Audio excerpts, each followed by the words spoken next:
If there is one set of numbers that deserves more attention in this election, it's the polling results to this question. For over 2 decades, ECOS has been asking Canadians whether there are too few, too many, or about the right amount of immigrants coming to Canada, and asking the same question about immigrants who belong to visible minorities.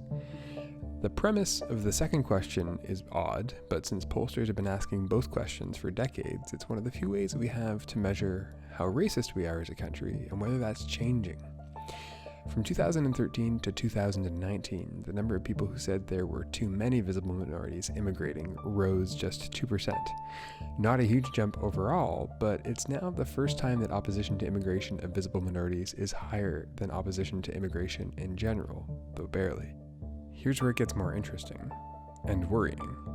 During the same time period, the number of Liberal supporters who said there were too many visible minority immigrants drops to 15%, while the number of Conservative supporters who gave the same answer jumps to 69%. The distance between the two camps quadrupled in just 6 years, while national opinion on the subject barely moved, and while opposition to immigration overall fell.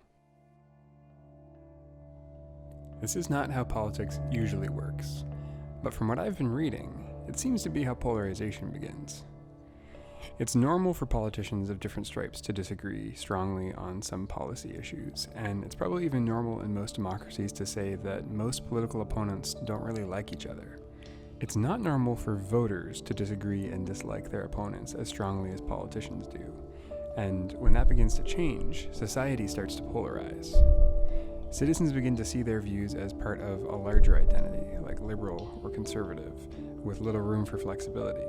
But polarization can be bigger than the positions you take or the party you belong to. That's just one dimension of it. At a certain point, polarization moves beyond someone's position on an issue.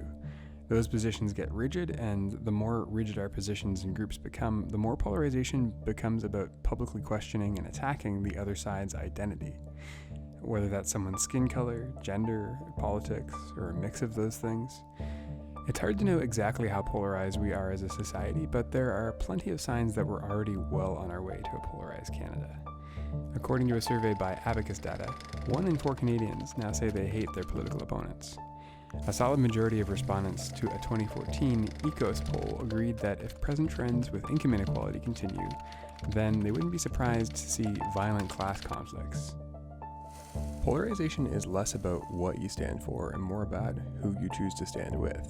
And elections are polarizing times. We all have to choose a candidate who belongs to a party, and through their platforms and promises, politicians are telling us with which groups they intend to stand. But after the election, some of them, and probably a lot of the rest of us, should really start talking about why so many Canadians are standing so far apart, the kind of problems that's creating, and what we can do about it.